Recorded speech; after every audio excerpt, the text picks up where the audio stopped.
आपके वर्तमान किए गए कर्म से आपका भाग्य सुनिश्चित होता है। जो आज आप कर रहे हैं वही आपका कल के लिए भाग्य है। भाग्य मीन्स प्रारब्ध। लोग नहीं बोलते हमारे तो प्रारब्ध में जो होगा मिलेगा, हमारे तो भाग्य में जो होगा। भाग्य और प्रारब्ध एक ही चीज है, पर्यायवाची है। जो भाग्य में होगा मिलेगा, जो प्रारब्ध में होगा। तो प्रारब्ध और भाग्य बना कहां से? हमारे वर्तमान के क्रियाकलाप से बना।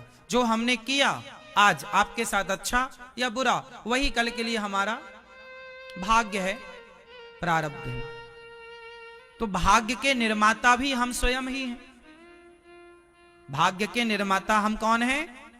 स्वयं हैं। अब अच्छा अब आपने किसी की चाकू से हत्या कर दी तो आपका भाग्य गलत हो जाएगा, प्रारब्ध। फिर आपको जेल मिलेगा, कष्ट मिलेगा। फिर आप कहोगे मेरे तो भाग्य में कष्ट है। वो कष्ट भी तुम्हारे ही कर्मों से आया। और तुमने किसी भूखे को भोजन कराया, तो उसने भोजन किया, उसको तृप्ति मिली। कल को वो बहुत बड़ा आदमी बन गया। जिसको आपने 2 रोटी कभी खिलाई थी मुसीबत में, वो बड़ा आदमी बन गया। और उसने कभी आपको देखा, रे आपने हमारी मदद की, वो आपको भी अपने साथ रख के आपकी भी उन्नति कराता है। आपको भी आपकी सीढ़ी बन गया। वो आपकी क्या हो गया? सीढ़ी, जो आपको ऊपर ले जाने में आपका सहयोगी बन गया, मदद करने में सही। तो जीवन में जो अब आपकी तरक्की हो रही है, आपका उत्थान हो रहा है, उस उत्थान के जिम्मेदार भी आप हैं। क्योंकि आपने कभी अच्छा किया था, उसका फल आपको मिला। जैसे आपने पढ़ाई के समय पढ़ाई की तो आप सीए बन गए, आप इंजीनियर बन गए, आप डॉक्टर बन गए, आप एडवोकेट बन गए, आप बड़े बड़े पदों में आईएएस बन गए, आईपीएस बन गए, कुछ भी बन गए। तो आपने समय का पढ़ाई की तो बन गए। अब कोई बोले मैं तो कलेक्टर नहीं बन पाया भैया, तो तुमने पढ़ाई नहीं की, तुमने वो मेहनत नहीं की जो करना चाहिए था, वो कहीं ना कहीं कमी रह गई। कोई बात नहीं, प्रयासरत रहो। तो हमारा वर्तमान का किया हुआ कर्म ही हमारा भविष्य का निर्माण करेगा। इसलिए मूल रूप से है कर्म। पाप और पुण्य में भी सहायक कर्म है। हमने आपका गला दबाया, ये पाप हो गया। हमने आपको रोटी दी, ये पुण्य हो गया। तो कर्म ही तो मूल में आया ना। गला दबाना कर्म था और रोटी देना भी कर्म था। तो कर्म ही पाप पुण्य का निर्माण करता है। गलत कर्म पाप का निर्माण कर देगा, सही कर्म पुण्य का निर्माण कर देगा। तो पाप पुण्य भी कर्म, मतलब मूल में है कर्म। आप ये हाथ हिला रहे हैं, ये भी कर्म है। अब ये हाथ हिलाना ये भी कर्म है ना। अब ये आपको डिसीजन लेना है कि आप किसी लड़की को देख के हाथ हिला रहे हैं, लड़का को देख के हाथ हिला रहे हैं, या भगवान को देख के हाथ हिला रहे हैं कि प्रभु मैं आ गया आपके दर्शन करने के लिए। हाथ तो दोनों में हिलेगा। अब ये आपका ये डिसीजन है कि किसके लिए हाथ हिलाना है ना। मैंने कल ही आपको समझाई एक बात बढ़िया, कि हमने पुष्पों की माला खरीदी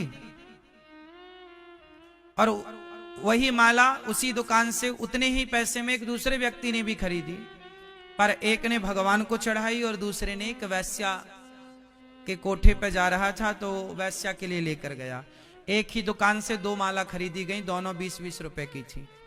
एक भगवान के लिए खरीदी गई भक्त के द्वारा, एक कामी के द्वारा वैश्या के लिए खरीद। तो पैसे दोनों में खर्च हुए, पर खर्च करना उसका सार्थक है जो प्रभु के लिए खर्च हुआ। जो एक स्त्री के लिए खर्च हुआ वैश्या के लिए, वो व्यर्थ है। हाँ या ना। यहां तबला बजता है, बोलो हाँ। यहां ढोलक बजती है, बोलो हाँ। लेकिन जब वैश्या नाचती है ना, वैश्याएं भी मुजरा करती हैं, ताता थैया करके नाचती हैं। तो वैश्याएं जहां नाचती हैं वहां भी तबला बजता है, और भगवान की आरती पूजा जहां होती है वहां भी तबला बजता है। दोनों ही तबले में बकरे का चमड़ा जड़ा हुआ है। दोनों ही तबले में बकरे का चमड़ा लगा हुआ है। दोनों चमड़ों से सुर निकल रहा है, पर एक का सुर वैश्या को नचा रहा है, दूसरे का सुर भगवान को प्रसन्न करने के लिए निकल रहा है। तो बस यही है कि तबला तो तबला है, पर वो बज कहां रहा है, मंदिर में या वैश्यालय में? बात समझ में आ रही है ना आपके? ईश्वर ने हम सबको सब कुछ बराबर बराबर दिया है। 2 पांव आपके, 2 पांव हमारे, 2 आंख आपकी, 2 आंख हमारी, 2 हाथ आपके, 2 हाथ हमारे, सब कुछ बराबर, कोई चीज ज्यादा नहीं है आपके पास।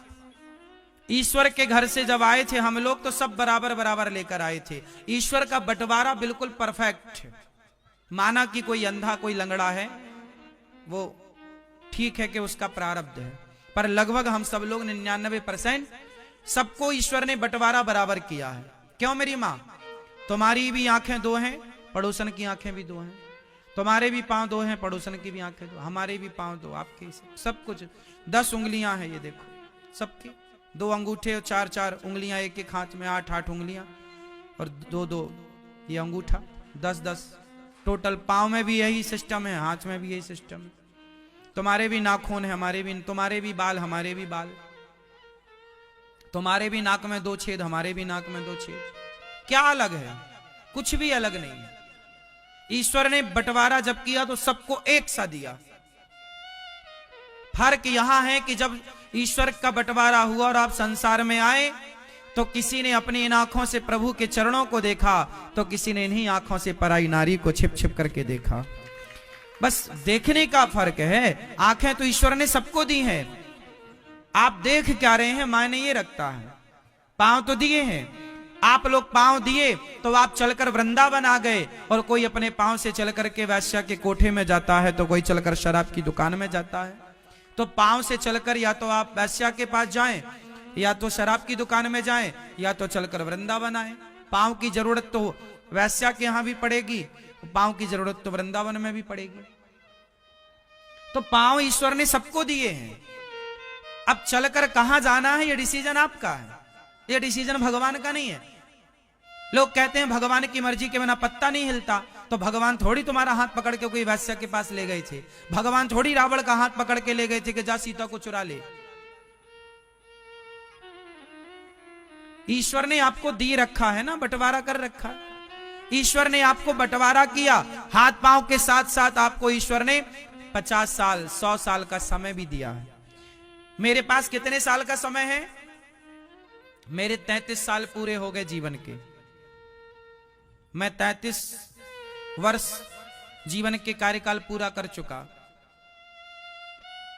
अब पता नहीं मेरी कितनी और आयु है, मुझे नहीं पता, लेकिन जितनी भी है वो उतनी ही रहेगी, बढ़ेगी नहीं। मैं 70 साल का हूं कि 50 साल का हूं कि 40 का हूं कि 100 का हूं, ये ईश्वर जाने। जितना भी मैं हूं बस हूं, एक दिन भी बढ़ेगा नहीं मेरा। जिस दिन टाइम पूरा होगा, चलो भैया अनिरुद्धाचार्य चलो आओ वापस, चलो ठीक है चलो, जाना पड़ेगा। कोई ये संसार हमारे बाप का थोड़ी है। यहां तो हम आए हैं, किराए से रह रहे हैं और कार्यकाल पूरा करेंगे जाएंगे।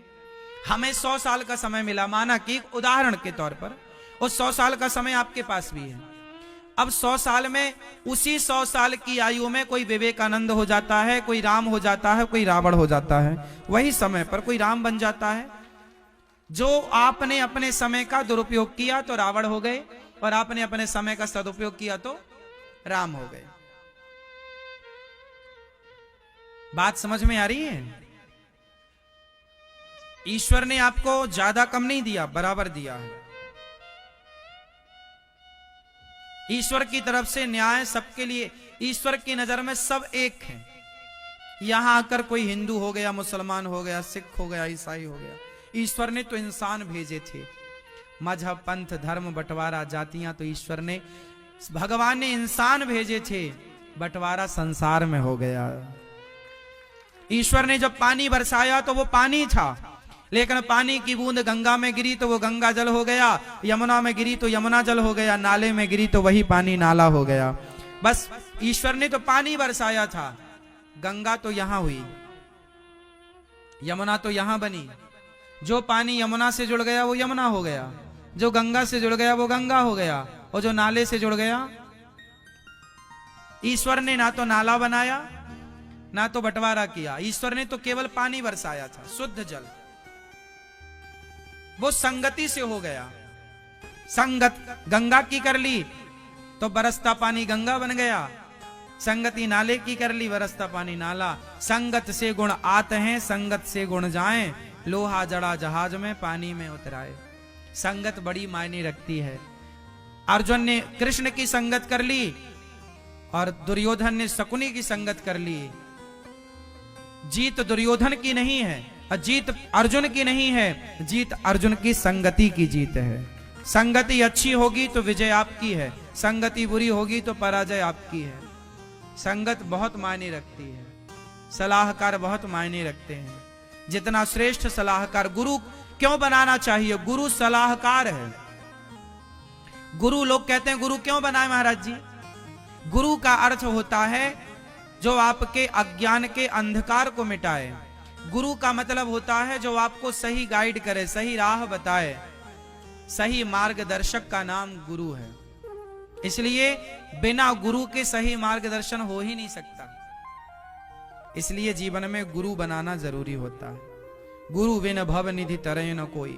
सही गुरु की गाइडलाइन मिल जाएगी, सही राह मिल जाएगी तो आपका जीवन सही हो जाएगा। ध्रुव को नारद जी जैसे गुरु मिल गए तो ध्रुव का जीवन ठीक हो गया। रावण को सही गुरु नहीं मिल पाए, मिले भी शंकर जी उनके गुरु हैं, पर वो गुरु की बात माना ही नहीं। शंकर जी गए तो थे समझाने हनुमान जी के रूप में, ए रावण समझ ले। शंकर जी गुरु हैं रावण के और शंकर जी हनुमान जी हैं, तो हनुमान जी गए तो थे समझाने, पर कोई चेला गुरु की बात माने ही ना। आपने गुरु बना तो रखा पर मानते कुछ नहीं है, तो भी कल्याण नहीं है। रावण ने नहीं माना। आप बढ़िया से गुरु बना लो पर गुरु की बात ना मानो। अब हनुमान जी से बड़ा गुरु कौन होगा? कृपा करहूं गुरुदेव की नाई, जय जय जय हनुमान गोसाई। हनुमान जी गुरु, पर हनुमान जी जैसे गुरु की बात रावण ने नहीं मानी। रावण खुद बोलता, मेला हमारी कपि गुरु बड़े ज्ञानी। रावण मानता था इस बात को कि हमारे गुरु जी, लिखा है हनुमान सुंदरकांड पढ़ो, उसमें लिखा है रावण ने बोला है कि हमारे गुरु जी, मेला हमारी कपि गुरु बड़ ज्ञानी। रावण ने गुरु बोला हनुमान जी को। वो जानता था कि शंकर जी हैं। रावण त्रिकालज्ञ था, कोई ऐरा गहरा नत्थु खैरा नहीं था, बड़ा पंडित था। वो जानता था कि शंकर जी हैं, हमारे गुरु जी हैं, पर अभिमान ने पर्दा डाल रखा था रावण की बुद्धि में। सब कुछ जीरो था, रावण सब जान, लेकिन अभिमान का पर्दा था। अपने मुंह से कह रहा है वो कि ये हमारे गुरु जी हैं, मेला हमारी कपि गुरु बड़े ज्ञानी, हमें बड़ा गुरु मिल गया ज्ञानी कपि बंदर। जगत के संग ऐसे ही रहो जैसे कमल पानी में रहता है। कमल किस में रहता है? कमल रहता तो पानी में है, पर पानी से लिपटता नहीं है। कमल पानी से लिपटता, एक बूंद पानी की आ भी जाए तो गिरा देता है कमल। उसी तरह जो जग में रहूं तो वैसा रहूं जैसे जल में कमल का फूल रहे। मेरे सब गुण दोष समर्पित हों भगवान तुम्हारे चरणों में। संसार में ऐसे रहो, रहो पत्नी परिवार के बीच में, लेकिन अपना मत मानो इन्हें। ये मानो कि ये व्यवहार के लिए हैं, थोड़े दिन बाद हैं, थोड़े दिन बाद हम चले ही जाएंगे। अपना आपको मां देखो, आप 7 दिन के लिए वृंदावन आए, इन 7 दिनों में आप हमें अपना मान लो, हम आपको अपना मान लें, तो अपना मानने से भी तो फायदा नहीं है ना, क्योंकि 7 दिन पूरे होते ही आप चले जाएंगे, 7 दिन पूरे होते ही हम चले जाएंगे। हाँ या ना? तो अपना किसे मानना है? भगवान को। संसार के साथ क्या करना है? अच्छा व्यवहार। पत्नी के साथ अच्छा व्यवहार, अच्छे से बोलो, पति के साथ अच्छा व्यवहार करो, बेटे के साथ अच्छा व्यवहार करो, माँ बाप के साथ अच्छा व्यवहार करो, अपने कर्तव्यों को पूरा करो। बेटा हो तो माँ बाप की सेवा करो, माँ बाप हो तो बेटों को सही संस्कार दो, पत्नी हो पति की सेवा करो, पति हो नारी का सम्मान करो, उसकी इज्जत करो, उसका ख्याल रखो। जहां हो, जिस पद पर हो, उस पद की गरिमा बनाए रखो और अपनी जिम्मेदारी करो, पूरी करते रहो, रिश्ते निभाते रहो, लेकिन निभाते हुए ये मान लो कि ये मेरा नहीं है। जैसे आप जब वृंदावन आए तो ट्रेन से आए कि प्लेन से आए कि गाड़ी से आए? कार। किससे आए आप लोग? ट्रेन से आए।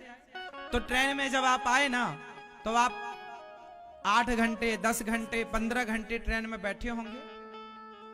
तो ट्रेन में बैठे तो थे, ट्रेन में आपका रिजर्वेशन भी था, ट्रेन में आपकी सीट भी थी, लेकिन ट्रेन में बैठे हुए क्या आपको यह भाव आया कि ये ट्रेन हमारी है? आपने ये सोचा कि ये हमारे बाप की है? हाँ, आया? ट्रेन में आप बैठे तो क्यों? क्योंकि ट्रेन ने आपको मंजिल तक पहुंचाई। उसी प्रकार ट्रेन में बैठना बुरा नहीं है, लेकिन ट्रेन को यह कहना अब ये मेरी है, नहीं, ये तो तुम्हारी अज्ञानता है। उसी प्रकार ट्रेन ने मंजिल तक पहुंचा दिया। उसी तरह पत्नी पति बेटा बेटी सबके साथ रहना बुरा नहीं है, लेकिन सबको अपना कहना बुरा है। ये सब उसी तरह है जैसे हमारी पत्नी हमें हमारी यात्रा में सहयोग करती है। आप जब यात्रा में आए ना, तो ट्रेन में जब आप आए होंगे तो आपको चाय वाला मिला होगा, चाय या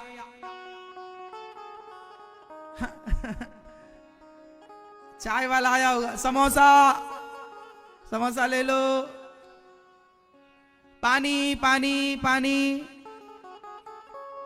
ये सब वो कौन है? वो सब हम सबके सहयोगी हैं भाई। जैसे चाय चाहिए वो चाय ले लेता है, पानी चाहिए पानी। भाई हमें प्यास लगी और पानी नहीं है तो पानी बेचने वाले का हम इंतजार करते हैं, वो आए और हम पानी लें और हम पानी पिए। तो ये सारे लोग हमारे कौन हैं? सहयोगी हैं कि नहीं? पानी वाला पानी पिला रहा, चाय वाला चाय पिला रहा है, कोई फल वाला आ गया, फल ले लो, आपको पसंद है तो आप पपीता ले लो, आम ले लो, अनार, जो भी वो बेच रहा दे रहे हैं। वो सब कौन है हमारे यात्रा में? वो यात्रा में हमारे सहयोगी हैं। जैसे टीटी है, टिकट टिकट टिकट, वो देखता है आपकी सीट में कोई ऐसा आदमी बैठा हो जिसकी टिकट ना हो और वो कब्जा करके बैठ जाए, नहीं मैं तो वजनदार हूं, बलवान हूं, तेरी भले टिकट है पर तू नीचे बैठ। फिर टीटी आता है और आप बोलते साहब ये देखो हमारी ट्रेन है, हमारी टिकट में ये बैठा। फिर वो टीटी न्याय करा, चल भाई उठ जा, तू तेरी टिकट नहीं है, ये बैठ। तो वो सब सहयोगी हैं आपके, हाँ या ना? वहां पुलिसकर्मी होते हैं, घूमते रहते हैं कोचों में ताकि आपके साथ कोई दुर्व्यवहार ना हो। तो वो सब हमारे सहयोगी हैं। और ट्रेन चलाने वाला जो आगे बैठा है ना, वो भी सहयोगी है, चला रहा है। और पीछे झंडा दिखाता है एक गार्ड, वो भी सहयोगी है। वो जब तक सिग्नल ना दे तो वो ट्रेन चलती नहीं है। तो हम बैठे तो ट्रेन में हैं, लेकिन हमारे आसपास जो हमारे सामने वाला सीट वाला है, हम दोनों बातें करने लग जाते हैं। कहो जी आप कहाँ से हो? अरे हम भी वहीं से। आप हाँ हाँ हाँ, अच्छा अच्छा, आपको भी समोसा पसंद है? हाँ हमें भी समोसा पसंद है, चलो खाते हैं मिलके, है ना? तो ये सब कौन मिल रहे हैं आपको? याद रखना है, ट्रेन में चाय तो पीना है, चाय पीना है, लेकिन चाय वाले से मोहब्बत नहीं करना। तुम्हारी पत्नी तुम्हें रोज चाय पिलाती है, वो भी चाय वाली है, लेकिन प्रेम नहीं करना, प्रेम भगवान से करना है, क्योंकि सब सहयोगी हैं। तुम्हारा पति तुम्हें खाना पीना कमा कमा के लाता है ना, पति दिन भर काम करता है बेचारा, ओवर टाइम काम करता, कमा के लाता, और पत्नी को बढ़िया साड़ी, बढ़िया हार, रानी हार, इतना बढ़िया सब देता है। ये सब पति तुम्हारा सहयोगी है। पति कौन है? पति सहयोगी है तुम्हारे सुख में, पत्नी सहयोगी है पति के सुख में, बच्चे सहयोगी हैं। भाई बच्चे होते हैं ना तो माँ बाप की खुशी और दुगनी हो जाती है। बच्चे होते हैं तो माँ बाप की, पति पत्नी देखो शादी जब हुई तो पति पत्नी मिले तो ये दोनों खुश हैं, खुश ना? कपल जाते हैं घूमने घामने, दोनों खुश हैं, लेकिन ये सारा एंजॉय करेंगे साल भर, 2 साल बाद फिर ये ताकने लग जाएंगे, कुछ है क्या? पड़ोसन पूछेगी कुछ है क्या, है ना? शादी के 2 साल बाद फिर ये बातें उठेंगी, पड़ोसन जहां मिलेगी। पुरुष लोगों को मतलब नहीं रहता कुछ है क्या, स्त्रियां मतलब रखती हैं। शादी कुछ तो ऐसी होती है, ससुराल गई बहू और लौट के आई तो कुछ है क्या? हाँ? ये बच्चा पैदा करने की मशीन समझ रही है। अरे थोड़ा आनंद लो संसार का। फिर क्या होता है, पति पत्नी के बीच में बच्चे आते हैं, बेटी आ गई तो चार चांद लग गए, बेटा आ गया, चार चांद, अरे हमारे घर में लक्ष्मी आई, हमारा बेटा, एक बेटी एक बेटा, दो बेटी दो बेटा हो गए, लो आपकी गृहस्थी पूरी हो रही है। अब आप दोनों पति पत्नी फिर बच्चों की जिम्मेदारी में लग जाते हैं, उन्हें पढ़ाना लिखाना, उनके लिए कमाना, उनके लिए घर बनाना, सब जानते हैं आप लोग। तो ये सब कौन है? हमारी खुशी में चार चांद हमारे बेटे ने लगा दिया, हमारी बेटी ने चार चांद लगा दिए, तो हमारी पत्नी ने चार चांद, हमारी पत्नी बहुत अच्छी है, हमारा पति बहुत अच्छा है, आज्ञाकारी पति है, आज्ञाकारी पत्नी है, आज्ञाकारी बच्चे हैं, माँ बाप, तो हमारी खुशी में क्या होता है? चार चांद लगते चले जाते हैं। इससे क्या होता है? ये सब हमारे सहयोगी हैं, हमारी खुशियां बढ़ाने के। तो पत्नी कौन है? सहयोगी। पति कौन है? बच्चा कौन है? आपकी जो यात्रा है ना, आपके घर से जहां तक की, उस यात्रा में ये सब जो मिले, पानी वाला, चाय वाला, ये सब सहयोगी। उसी तरह आपकी पत्नी, पति, परिवार, ये सब सहयोगी हैं। इसलिए सहयोग सबका लो, लेकिन इन सहयोगियों से प्यार ना कर लो। दिल लगाओगे, प्यार करोगे। अब चाय वाले से आप प्यार कर लो, गलत है ना? टीटी से प्यार हो जाए किसी को, अब टीटी आए टिकट, और कोई टीटी से प्यार कर ले, तो टीटी से प्यार नहीं करना है। उसी तरह पत्नी के साथ रहना है।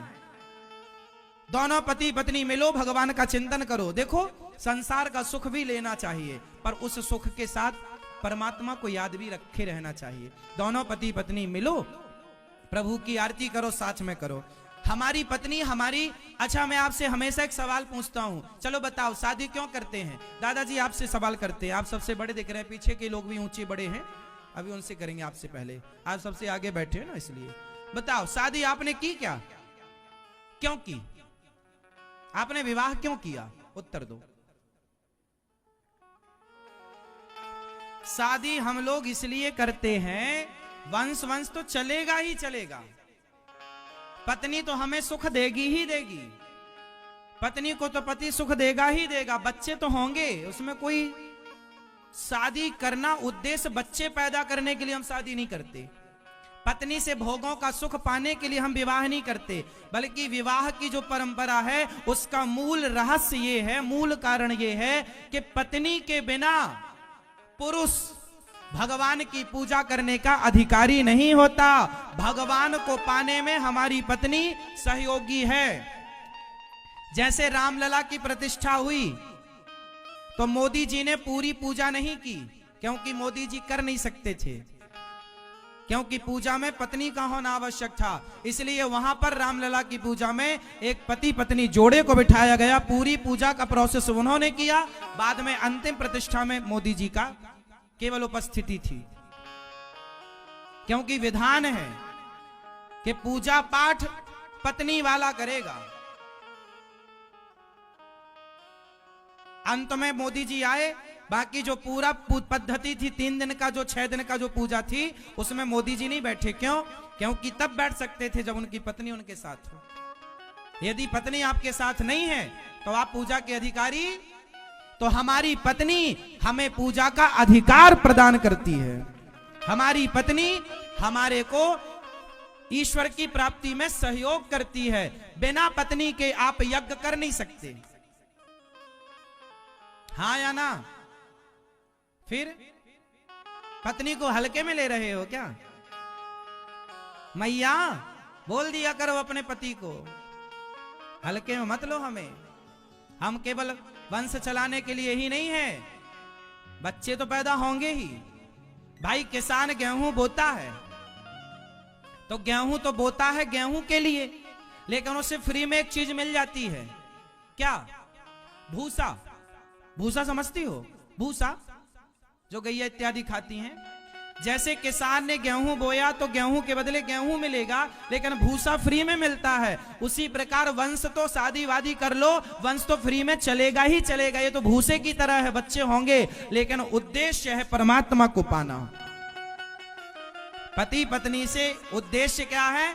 ईश्वर को पाना। ये वंश तो सब भूसे की तरह मिलना ही है, जाएंगे कहां? दोनों के संयोग से तीसरा तो होगा ही,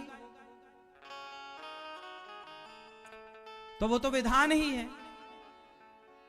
और होना ठीक भी है, लेकिन उद्देश्य कुछ और है। उद्देश्य बच्चा पैदा करना नहीं है, उद्देश्य भगवान को पाना है। इसलिए जिनके बच्चे नहीं होते वो परेशान ना हो, भगवान को पाना उद्देश्य है गृहस्थ में। बच्चे पैदा करना बड़ी बात नहीं है, बच्चे पैदा करना उद्देश्य था ही नहीं। तो सब आजकल ना मोह ममता ज्यादा है, अज्ञानता ज्यादा है, तो वो शादी हुई कि पहले बच्चा चाहते हैं। वशिष्ठ जी ने भी विवाह किया, भगवान राम ने विवाह किया। अच्छा, आपने सुना होगा राम जी ने एक यज्ञ किया था। उस समय सीता मैया वनवास में थी, तो राम जी को वशिष्ठ जी ने मना कर दिया था, बोले आप यज्ञ करने के अधिकारी नहीं है, क्योंकि आपका विवाह तो हो चुका है पर पत्नी आपके पास नहीं है। तो फिर क्या करें? तब सोने की सीता बनाई गई। तब क्या हुआ? सोने की सीता बनाई गई, और सोने की सीता बना करके उनको बिठाया गया। तब राम जी यज्ञ करने के अधिकारी हुए।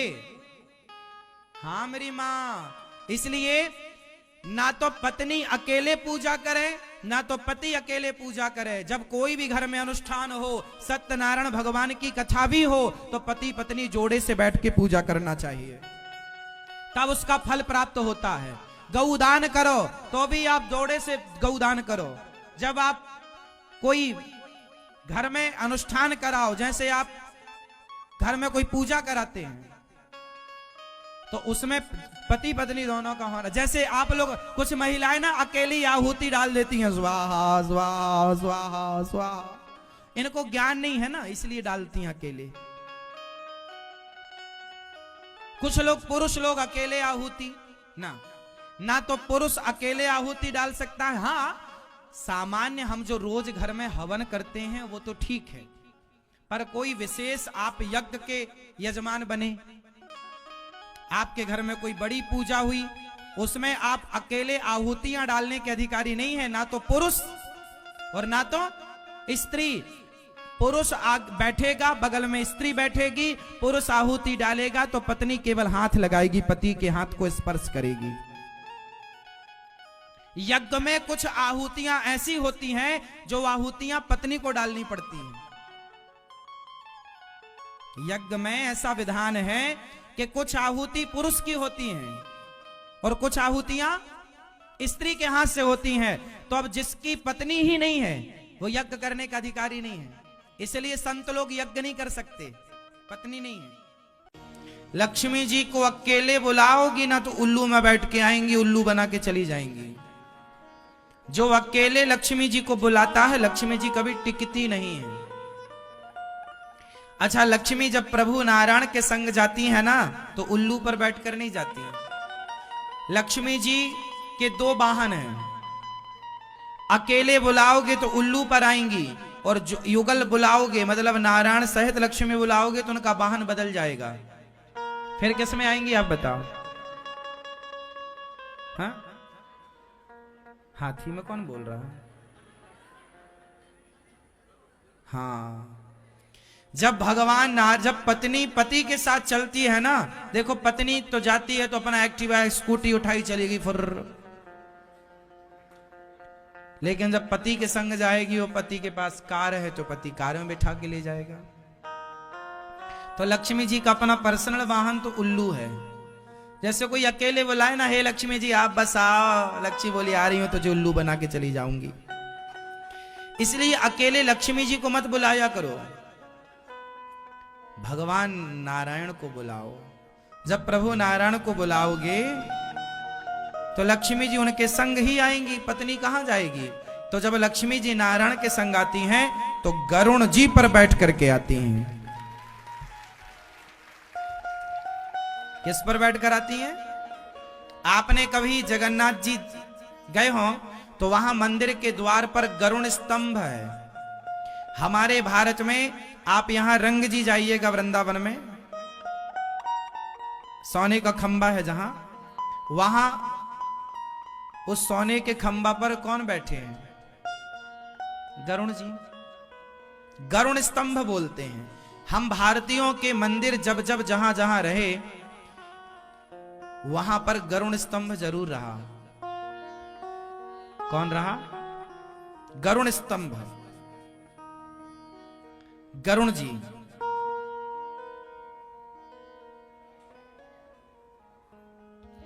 एक तरफ गरुण जी और दूसरी तरफ हनुमान जी।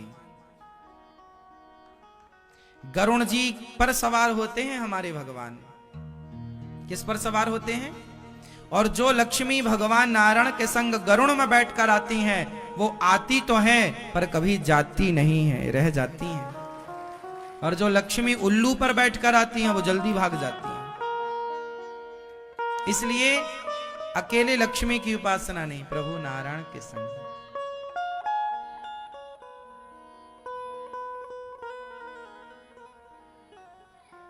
आपके घर पर ना भगवान नारायण का, आपके घर में गोपाल जी तो होंगे, बोलो हाँ या ना। पर आपके घर में एक चीज और होनी चाहिए। कुछ लोगों के घर में है, कुछ लोगों के घर में नहीं है, होनी चाहिए। आपके घर में भगवान नारायण का एक ऐसा धातु की प्रतिमा होनी चाहिए जिसमें प्रभु आराम से लेटे हैं और लक्ष्मी जी उनके चरण दबा रही हैं। आपके घर में भगवान के ये विग्रह जरूर होने चाहिए, धातु के या पत्थर के, जो आपको मिल जाए कि भगवान लेटे हैं और लक्ष्मी जी उनके। जिस स्वरूप को आप लोग देखते हैं बैकुंठ में, बैकुंठ में भगवान शेष नाग के ऊपर लेटे हैं और लक्ष्मी जी उनके। घर में लक्ष्मी जी बैठी हुई होनी चाहिए, खड़ी हुई नहीं होनी चाहिए। खड़ा हुआ व्यक्ति तो जल्दी चला जाएगा, बैठा हुआ तो बैठे। तो जब नारायण लेटे होंगे और लक्ष्मी जी चरण दबा रही होंगी, तो ये स्वरूप आपके घर में धातु में होना चाहिए, ताकि आप उनको रोज स्नान करा सको, रोज तिलक करा सको, चरणामृत पी सको और भगवान को इस रूप में प्रणाम कर सको। इस प्रतिमा से घर में धन धान्य की वृद्धि होती है।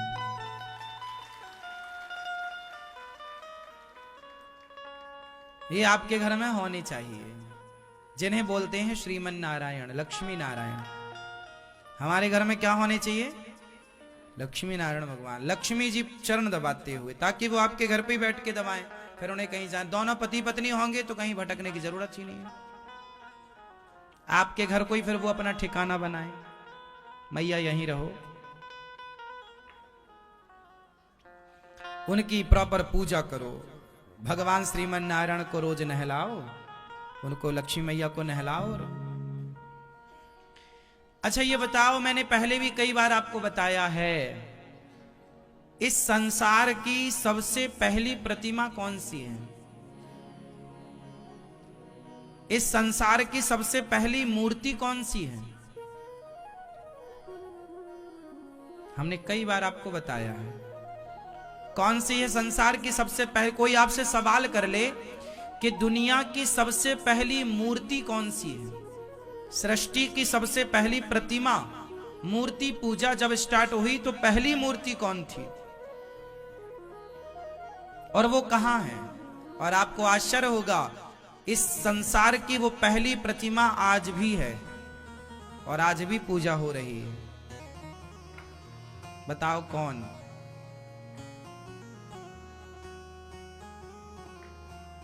कौन है वो मंदिर? बताओ हमारे देश में वो कौन सा मंदिर है जिस मंदिर में इस संसार की पहली प्रतिमा विद्यमान है, पहले ठाकुर विद्यमान है? बताओ।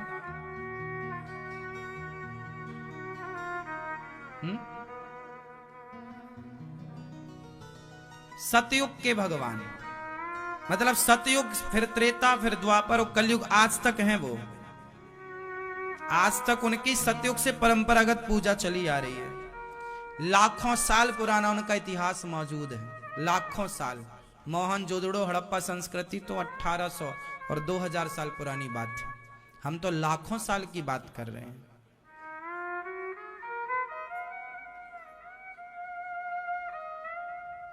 कौन है वो पहली प्रतिमा?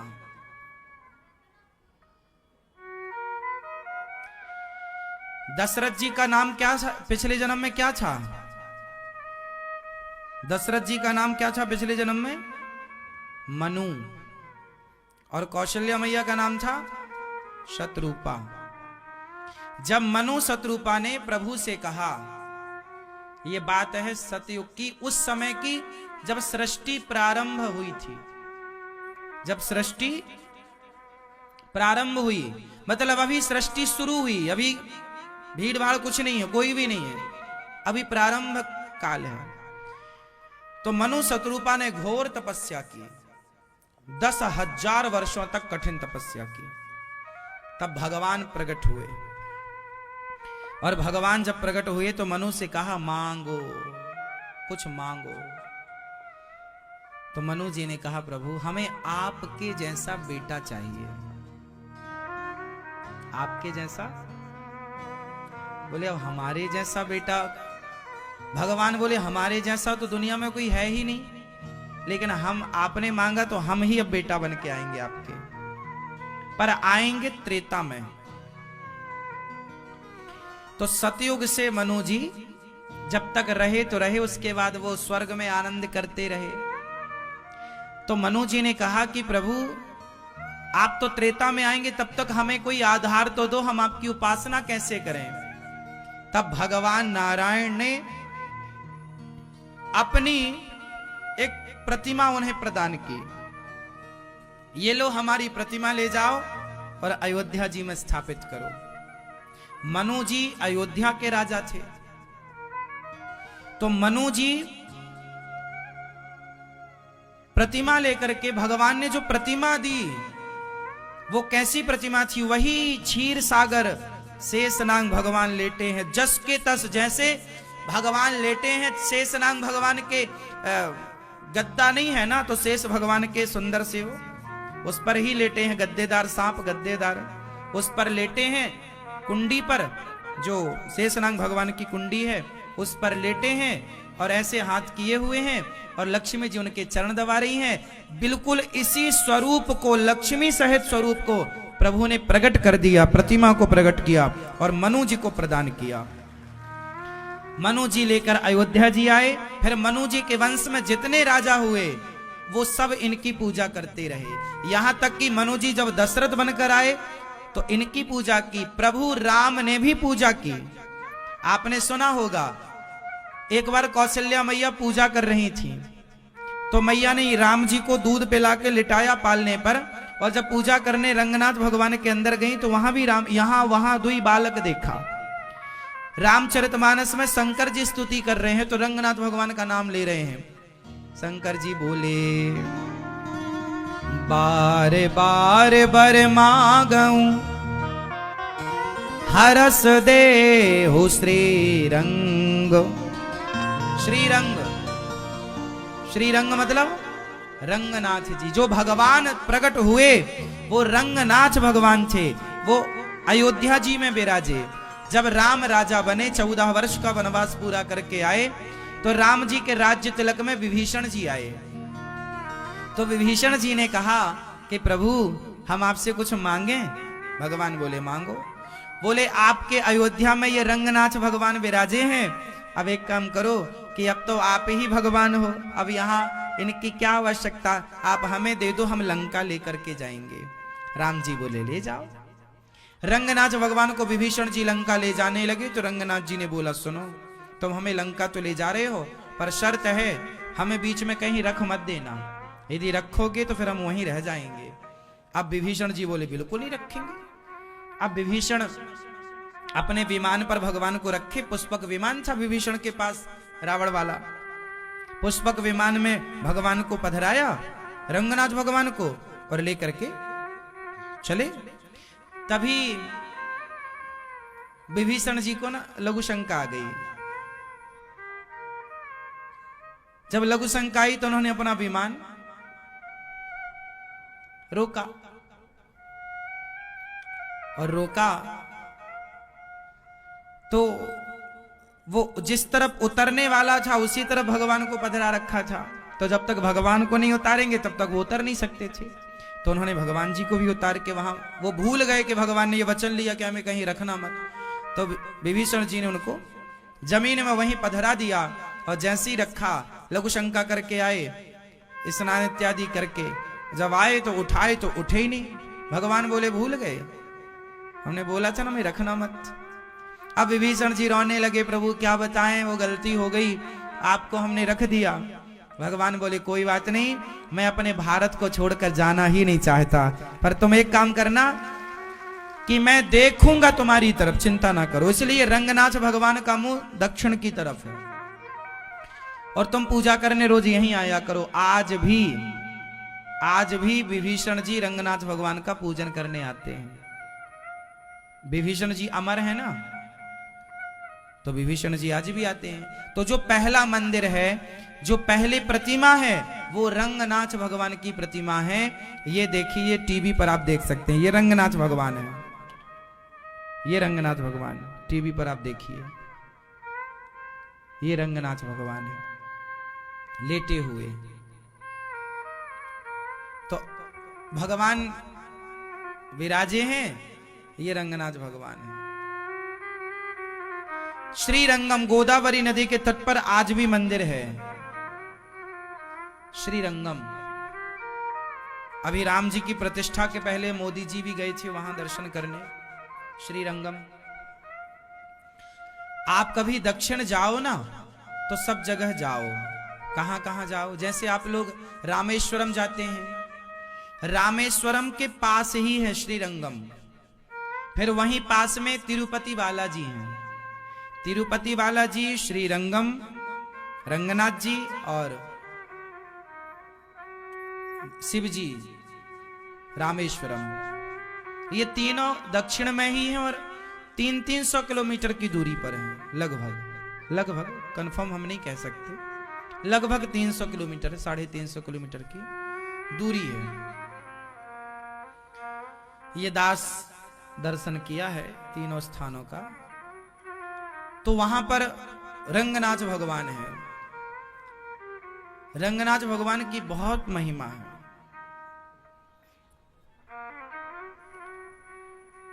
रंगनाथ जी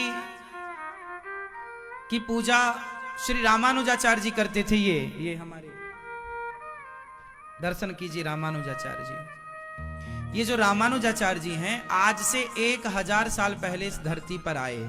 क्यों आए? बोले पाप इतना बढ़ गया, अत्याचार इतना बढ़ गया, तो लक्ष्मी माँ ने लक्ष्मण जी को आदेश दिया, जाओ तुम दर्शन दो और लोगों पे धर्म की स्थापना करो।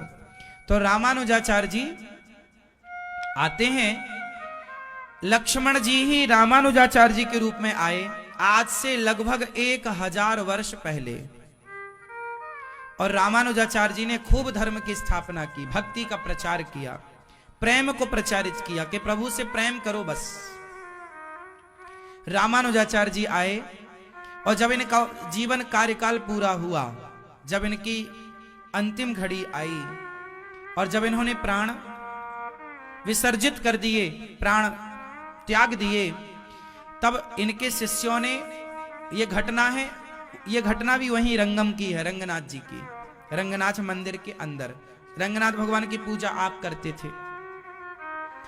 फिर जब इनका शरीर पूरा हुआ, श्री रामानुजाचार्य जी का, स्वामी श्री रामानुजाचार्य जी का, तो इनके शिष्यों ने कहा चलो अब समाधि कर देते हैं। तो जमीन में गड्ढा खोदा और इनको विसर्जित किया। तो रंगनाथ भगवान रोने लगे। रंगनाथ भगवान बोले मेरे रामानुज का अंतिम संस्कार मत करो। अरे तो प्रभु अंतिम संस्कार ना करें? रामानुजाचार्य जी से रंगनाथ भगवान सीधी बात किया करते थे। रंगनाथ भगवान रामानुजाचार्य जी से बात किया करते थे। तो भगवान रो पड़े, बोले रामानुज को मत समाधि दो, मत अंतिम संस्कार करो। बोले फिर क्या करें? बोले मेरे सामने बिठा दो। आप आश्चर्य मानेंगे, मैं ये पहले भी बता चुका हूं, आप आश्चर्य मानेंगे कि रामानुजाचार्य जी का शरीर आज भी 1000 साल बाद, इस बात को 1000 साल हो गए, आज भी उनका शरीर जस की तस रखा है। आप लोग देख सकते हैं, हम सब लोग देख सकते हैं। ये देखिए उनका ओरिजिनल शरीर है टीवी पर, ये उनका ओरिजिनल शरीर है, कोई मसाला और कोई ईंट पत्थर का सीमेंट का शरीर नहीं है, ये ओरिजिनल, वही हड्डियां वही चमड़ी, ये 1000 वर्ष पुराना शरीर है। और आप लोग दर्शन कर सकते हैं। बड़े बड़े वैज्ञानिकों ने आकर रिसर्च की कि भाई इतना पुराना शरीर हमारा, तो आपका शरीर तो देखो 100 मतलब दिन 2 दिन 5 दिन में ही बदबू मारने लग जाएगा। पर रामानुजाचार्य जी साक्षात लक्ष्मण जी का अवतार है ना, और उनसे प्रेम भगवान करते हैं, तो भगवान ही तो पंच तत्वों को देने वाले हैं, वो बचाए रखें तो सदा रहेंगे। तो आज भी तिरुपति वाला रंगम में भगवान रामानुजाचार्य जी का शरीर आज भी है। हमारे जो आचार्य हैं वो श्री रामानुजाचार्य जी हैं, हमारी संप्रदाय है वो श्री संप्रदाय है। श्री संप्रदाय कहां से स्टार्ट हुई? माता लक्ष्मी जी से। हमारी तो आचार्य ही माता लक्ष्मी है। इसलिए कहता हूं कि भगवान नारायण लेटे हों और मैया चरण दबारी हो, फिर देखना आपके घर सदा लक्ष्मी जी का वास होगा। और बस सदा आपस में जय श्रीमन नारायण बोला करो, हाय हालो मत बोला करो। जय श्रीमन नारायण, जय श्री कृष्ण, जय श्री सीताराम। गणेश जी प्रथम पूज्य क्यों बने आप सब जानते हैं। एक बार भगवान शिव कार्तिकेय जी से और भगवान गणेश जी से बोले कि जाओ पृथ्वी की परिक्रमा करके आओ। जो सबसे पहले पृथ्वी की परिक्रमा लगाएगा वह प्रथम पूज्य कहलाएगा। कार्तिकेय जी का वाहन तो मयूर था, मोर पर बैठकर फुर्र से उड़ गए। पर गणेश जी का वाहन क्या है? जोर से चूहा, मूषक। गणेश जी का वाहन है चूहा, तो गणेश जी धीरे धीरे चले। अब गणेश जी जब चले तो गणेश जी सोचे कि मैं पूरी पृथ्वी की परिक्रमा कैसे लगाऊं। बोले संपूर्ण विश्व माता पिता में समाया है, क्योंकि माता पिता में हम समाये थे। माता पिता से ही ये संसार प्रकट होता है। इस संसार में कोई भी हो, बिना माँ बाप के संसार में आने की इजाजत नहीं है। भगवान ही क्यों ना हो, उनको भी माता पिता का आश्रय लेना पड़ा। देवकी वसुदेव, कौशल्या, दशरथ जी।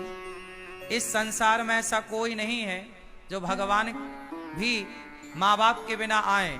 तो चाहे चींटी हो या हाथी हो, इंसान हो या पक्षी हो, सबको आने के लिए किसका आश्रय लेना पड़ता है? माता पिता का। तो माता पिता ही ये सृष्टि को उत्पन्न करने वाले हैं, सृष्टि को रचने वाले हैं। इसलिए गणेश जी ने सोचा कि माँ बाप को प्रणाम कर लूं, परिक्रमा कर लूं, तो संपूर्ण पृथ्वी की परिक्रमा करने का हमें फल मिल जाएगा। गणेश जी ने माँ बाप की परिक्रमा लगाई, और जैसे माँ बाप की परिक्रमा लगाई, पूरी पृथ्वी की परिक्रमा लगाकर कार्तिकेय जी आए। बोले हम तो देखो पहले परिक्रमा लगा के आ गए, अब हमारी प्रथम पूजा होनी चाहिए। शंकर जी बोले आपने प्रथम परिक्रमा नहीं लगाई विश्व की, तो किसने लगा दी? बोले गणेश जी ने। कैसे लगाई? बोले इन्होंने हमारी परिक्रमा लगाई, पार्वती और शिव की। शिव पार्वती की एक परिक्रमा लगा ली तो पूरे ब्रह्मांड की परिक्रमा लगाने का उन्हें फल मिल गया। कार्तिकेय जी को गुस्सा आई और क्रोध में आकर कार्तिकेय जी ने एक छोटा सा प्रहार कर दिया गणेश जी के ऊपर। तो वो प्रहार जाकर गणेश जी के दांत में लगा, तो गणेश जी का एक दांत टूट गया। तब से उनका नाम पड़ा एकदंत। क्या नाम पड़ा? एकदंत दयावंत चार भुजाधारी, माथे सिंदूर सोहे। तो गणेश जी का नाम एकदंत। तो कार्तिकेय जी और गणेश जी के बीच में जो शर्त लगी तो गणेश जी जीत गए। तो गणेश जी ने माँ बाप की परिक्रमा की, तब से गणेश जी प्रथम पूज्य हो गए कि गणेश जी जैसी बुद्धि किसी के पास नहीं है। इसलिए गणेश जी बुद्धि के अधिष्ठात्र बन गए, बुद्धि के देवता बन गए। गणेश जी किसके देवता हैं? जोर से। गणेश जी बुद्धि के देवता हैं। जिसे बुद्धि चाहिए वो गणेश जी के पास जाए। गणेश जी बुद्धि के परम देवता हैं। अच्छा, गणेश जी का वाहन है चूहा। अब जरा यहां ध्यान से सुनिएगा, हमारे वेदों पुराणों ने, हमारी ऋषि मुनियों ने कितनी बढ़िया व्यवस्था की है। समझदार को इशारा काफी, ये सुना है ना आप लोगों ने। आप सब समझदार हैं, इसलिए हम इशारे करते चलेंगे। देखो, गणेश जी बुद्धि है, और गणेश जी का वाहन क्या है? चूहा। चूहा किसका प्रतीक है? चूहा किसका प्रतीक है? तर्क का। कुतरता रहता है ना, कुछ भी मिल जाएगा चूहा कुतर देगा। चूहा तर्क का प्रतीक है। किसका प्रतीक है? तर्क। चूहा है तर्क और गणेश जी है बुद्धि। तो गणेश जी किसके ऊपर सवार है? बुद्धि के ऊपर। गणेश जी किसके ऊपर सवार है? तर्क के ऊपर। बुद्धिमान वही हो सकता है जो तर्क पर सवार हो। तर्कमय बुद्धि श्रेष्ठ है। जो विद्वान होगा वह तर्क जरूर करेगा, तार्किक होगा। तर्क शास्त्र पढ़ते हैं ना हम लोग, तर्क शास्त्र है। तो बुद्धिमान व्यक्ति, देखो एक बच्चा होता है ना, बहुत सारे सवाल करता है। माँ भगवान है तो दिखाई क्यों नहीं पड़ते? माँ गणेश जी की सूंड लंबी क्यों है? माँ गणेश जी के कान बड़े बड़े क्यों हैं? ऐसा बच्चा पूछता है ना आपसे। तो ये बच्चा जो पूछ रहा है, उसके पूछने को ही तर्क कहते हैं। वो तर्क करता है। जैसे तर्क है, गणेश जी के कान बड़े क्यों हैं? ये तर्क है। ये क्या है? ये मैं इनसे प्रश्न कर रहा हूं, मतलब मैं इनसे तर्क कर रहा हूं। यही है तर्क। गणेश जी के कान बड़े बड़े क्यों हैं? ये क्या है?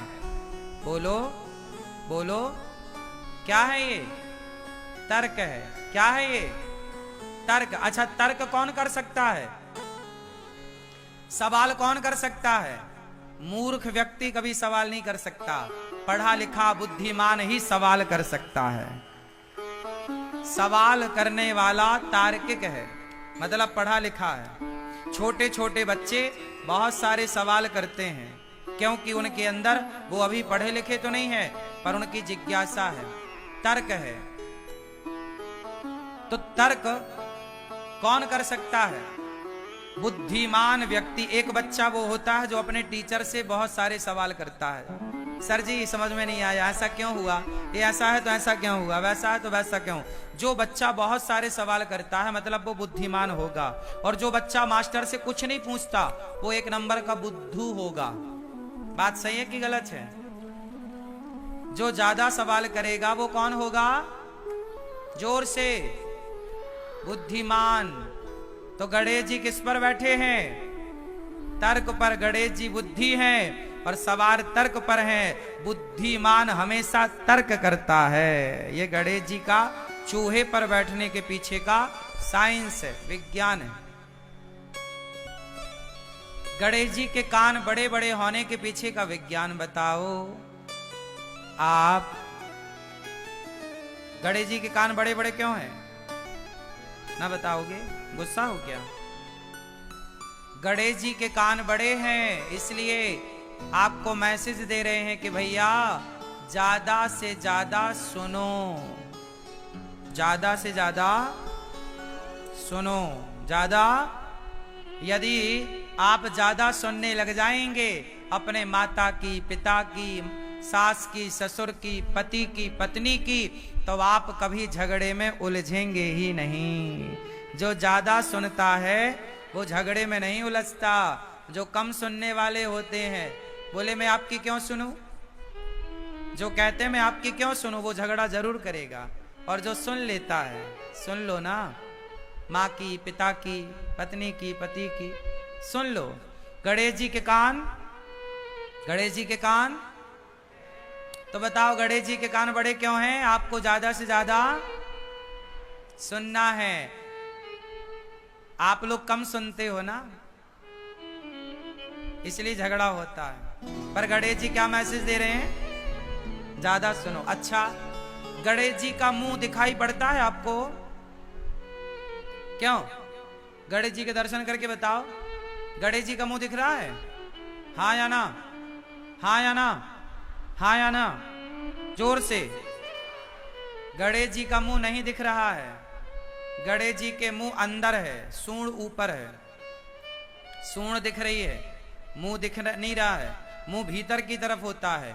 गणेश जी के कान बड़े हैं और मुंह अंदर है, मतलब दिख नहीं रहा है। मतलब गणेश जी का मैसेज है कि मुंह को छिपा के रखो, मतलब बोलो कम सुनो ज्यादा। कान बड़े रखो, मुंह को छिपा के रखो। बोलना, जो लोग कम बोलते हैं वो सुखी होते हैं, जो दिन भर बोलते हैं, ज्यादा बोलते हैं, बकवास करते हैं, वो किसी ना किसी उलझन में उलझते ही उलझते हैं। सही है। सारा झगड़ा कहां से होता है? मुंह से। महाभारत कहां से हुआ? द्रौपदी के मुंह से धोखे से निकल गया कि अंधों के अंधे होते हैं, दुर्योधन के लिए। अवश्य निकल गया, दुर्योधन ने बात पकड़ ली और फिर दुर्योधन ने बोला इसके कपड़े उतार दो। तो महाभारत धनुष बाण से तो बाद में हुआ, पहले कहां से हुआ? मुंह से ही हुआ। तुमने कहा कि अंधा है, अंधों के अंधे होते हैं, द्रौपदी ने कहा। तो दुर्योधन बोला मैं बदला लूंगा, इसने मुझे अंधा कहा, मैं इसके कपड़े उतारूंगा। भरी सभा में द्रौपदी को नग्न करने के लिए, निर्वस्त्र करने के लिए दुशासन पकड़ के ले आया और भरी सभा में द्रौपदी को निर्वस्त्र करने का प्रयास किया। अब आप समझो कि सारा झगड़ा कहां से हुआ? बोलो, मुंह से हुआ। इसलिए कहता हूं गणेश जी की तरह मुंह को छिपा के रखो, मतलब कम बोलो, कानों को थोड़ा बड़ा करो ताकि ज्यादा से ज्यादा आपको सुनने का अभ्यास हो। ज्यादा सुनो, कम बोलो।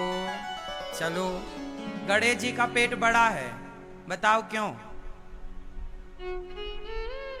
आप बताओ, गणेश जी का पेट बड़ा क्यों है? बताओ मेरी मां। ज्यादा खाते हैं? नहीं, गणेश जी ज्यादा नहीं खाते, गणेश जी एकदम फिट हैं। पर पेट बड़ा के पीछे एक मैसेज है। गणेश जी का पेट बड़ा इसलिए है, समाज को समझाना चाहते हैं कि भैया परिवार की बातों को पेट में ही रखा करो, पचा लिया करो, परिवार की बातों को बाहर ना उगला करो। आप लोग जरा घर में झंझट होती है ना तो जाके पड़ोसन के घर रो लेती हो, सास ने ऐसा कह दिया, फलाने ने ऐसा कह दिया। आपके पेट में कुछ भी ठहरता नहीं है, सब उगल देती हो या उगल देते हो। इससे क्या होता है?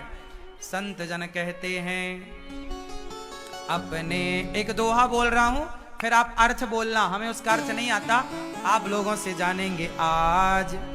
अपने अपने घरन का दुख ना कहियो रोई, सुन इठले हैं लोग सब, बांट न ले हैं कोई। अपने अपने घरन का दुख ना कहियो रोई, सुन इठले हैं लोग सब, बांट न ले हैं खोए।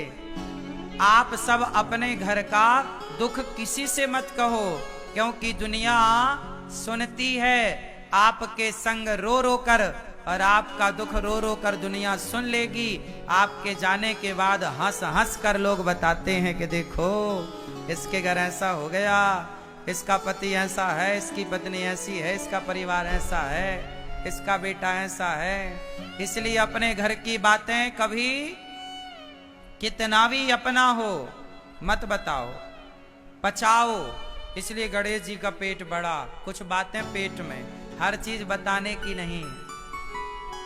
समझ में आई क्या? बोलो हाँ कि ना। बैठ जाओ अब मेरी मां अच्छे से। अच्छा, गणेश जी खाते क्या हैं ज्यादा? जोर से क्या? लड़ुअन को भोग लगे। काय का भोग लगे? गणेश जी लड्डू खाते हैं, और हम भारत के लोग भी लड्डू खाते हैं। हम सनातनी लोग ना लड्डू ज्यादा खाते हैं। हमारे यहाँ मकर संक्रांति आती है तो लड्डू बनते हैं, गणेश उत्सव आता है तो मोदक बनते हैं। महाराष्ट्र में मोदक एक प्रकार का लड्डू ही होता है, पर लड्डू की बड़ी परंपरा है हमारे भारत में। क्यों? भारत में अनेक क्षेत्र में अनेक प्रकार के लड्डू बनाए जाते हैं। बेसन के लड्डू, तिल के लड्डू, है ना, और ना जाने किस किस के लड्डू आप सब बनाती होंगी मेरी माँ, और लोग खाते भी होंगे। अनेक अनेक लड्डू हम सब बना के खाते हैं। मोतीचूर के लड्डू, हाँ या ना, राजगिर के लड्डू, फला फला फला खूब सारे लड्डू। गणेश जी को लड्डू बड़ा पसंद है। क्यों? मैसेज क्या है लड्डू के पीछे? आप लोग लड्डू के पीछे का मैसेज समझिए, विज्ञान समझिए। लड्डू बनता है बहुत सारे दानों को जोड़कर। जैसे तिल का लड्डू बनाना है तो ढेर सारी तिल लेनी पड़ेगी और सारे तिल के दाने को जोड़ना पड़ेगा। जब जोड़ के एक कर दोगे तो लड्डू तैयार। एक दाने को दूसरे दाने से जोड़ा जाता है। बोलो हाँ। दाने को दाने से जोड़ दो, लड्डू तैयार। यही है लड्डू कि जैसे एक दाने को दूसरे दाने से अनेक दानों को जोड़कर एक कर दिया जाए, उसी प्रकार परिवार में 10 लोग हो या 20 लोग हो, गांव में 50 लोग हो या 1000 लोग हो, लड्डू की तरह संगठित होना चाहिए। लड्डू की तरह बोलो। जैसे लड्डू बहुत सारे दानों को जोड़कर एक होता है, ऐसे आपको एक रहना चाहिए। यदि आप सनातनी एक होते तो हमारा भारत कभी गुलाम ना होता। गुलाम हुआ ही इसलिए कि तुम विभाजित हो गए, जातवाद में बट गए, ऊंच नीच में बट गए, छोटे बड़े में बट गए, अमीरी गरीबी में बट गए।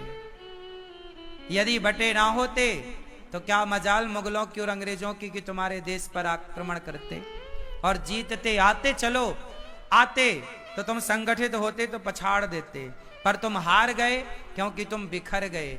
लड्डू यदि बिखर गया, दाने दाने अलग हो गए, तो वो लड्डू कहां रहा? लड्डू तो तब तक है जब तक वो एक है, जुड़ा है, संगठित है। बस यही है। गणेश जी लड्डू खा के आपको कहते हैं कि मेरे भारतवासियों, मेरे सनातनियों, गणेश को मानने वाला प्रत्येक व्यक्ति सुन ले कि गणेश की पूजा करते हो तो लड्डू की तरह, लड्डू जैसे दाने को दाने से जोड़ के रखता है, आप भी सारे गणेश के पुजारी जुड़ के रहिए, सनातनी संगठित रहिए उस लड्डू की तरह। और लड्डू में मिठास भी होती है। संगठित तो रहना है पर आपस के रिश्तों में मिठास हो। क्या हो? रिश्तों में क्या हो? परिवार संगठित रहे लड्डू की तरह और मिठास, मीठे मिठास से भरा रहे। जहां सुमति तहां संपत्ति नाना, जहां कुमति तहां विपत्ति निदाना। संगठित रहो। गणेश जी की नाक बड़ी है। बोलो हाँ। गणेश जी की नाक बड़ी है। चलो अब इसका मतलब आप बताओ। ये चश्मा वाली बहन बताएंगी, सब हमने बताया, कुछ आप बताओ। गणेश जी की नाक क्यों बड़ी है? बैठे बैठे बताओ। नहीं पता? क्यों? आप बताओ। नहीं बताओगे ना? कुछ कसम खा के आए हो कुछ नहीं बताऊंगा, है ना? गणेश जी की नाक बड़ी है। समाज में कुछ ऐसा काम करो अपनी बुद्धिमत्ता से, आप समाज में इतने बड़े पद, बड़े नाम तक पहुंचो कि समाज में आपके सम्मान की नाक बड़ी हो। कभी नाक ना कटा लेना, कोई ऐसा गलत काम ना कर लेना कि आपकी नाक कट जाए। नाक बड़ी होनी चाहिए, मतलब आपका समाज में सम्मान होना चाहिए। आजकल के लोग सम्मान की परवाह नहीं करते और गलत काम कर लेते हैं, बाद में भले उनकी नाक कट जाए। अब देखो ना, बहुत सारे लोग हैं जो गलत काम कर रहे हैं, उन्हें जरा भी डर नहीं कि हमारे गलत काम से हमारे माँ बाप की छवि का क्या होगा, हमारे माँ बाप की नाक का क्या होगा। हमारे माँ बाप की इज्जत का क्या होगा? जब आप कोई भी अच्छा काम करते हो तो आपके माँ बाप का नाम बढ़ता है। जब कोई भी आप अच्छा कार्य करते हो तो आपके गांव का, आपके समाज का, आपके देश का नाम आपसे गौरवान्वित होता है। बोलो हाँ। और जब आप कोई भी गलत काम करते हो तो आपके माँ बाप की नाक कट जाती है। बोलो हाँ। तो गणेश जी की नाक बड़ी है कि भैया नाक बड़ी करना है, नाक कटाना नहीं है। सम्मान कमाना है, इज्जत कमानी है, नाक कटानी नहीं।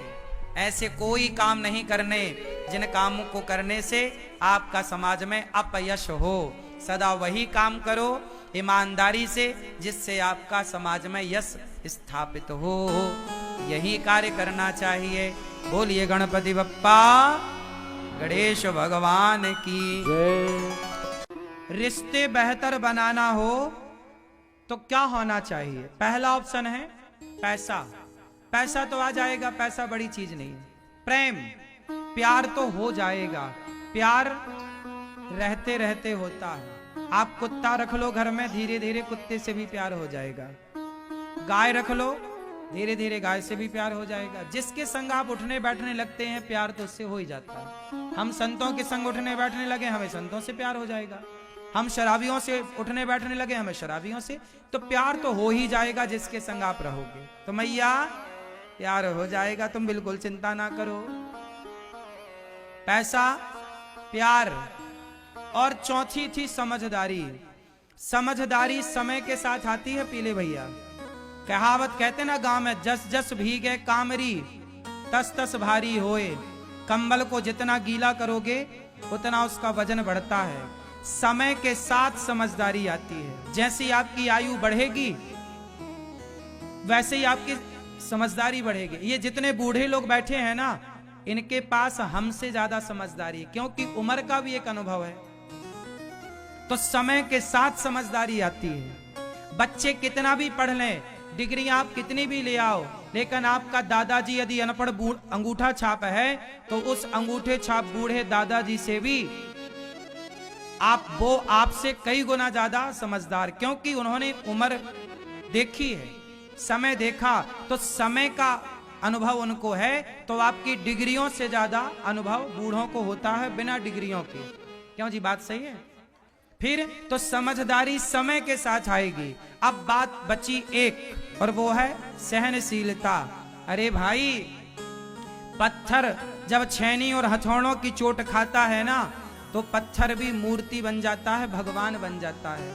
वो पत्थर छेनी हथौड़ों की चोट ना खाए, ना सहे हथौड़े की चोट, तो क्या कोई पत्थर पूजा जाएगा? जो पत्थर चोट खाकर टूट गया वो कंकड़ बन गया, और जो पत्थर चोट सह गया वो शंकर बन गया। तो आप रिश्तों को चलाने वाला व्यक्ति रिश्तों को वही चला पाएगा जिसके अंदर सहनशीलता होगी। इसलिए पत्नी कुछ कह दे तो सुन लो, पति कुछ कह दे सुन लो, सास कुछ कह दे। पहले लड़ाइयां नहीं होती थी, क्योंकि पहले के लोग सहनशील थे। बहुएं सास की खूब सुन लेती थी, पलट के जवाब नहीं देती थी। आज की बहू 4 नहीं सुने, 2 नहीं सुना, मैं तेरे बाप का खाती हूं क्या, मेरे बाप ने इतना दिया है, क्यों सुनूं? तो पहले के लोग सुनते थे। पति डांटे तो पत्नी चुपचाप सो। आज तो पत्नी चढ़ बैठती छाती में, बोलेगा टैटुआ दबाऊंगी। हाँ, आज सहनशीलता नहीं है।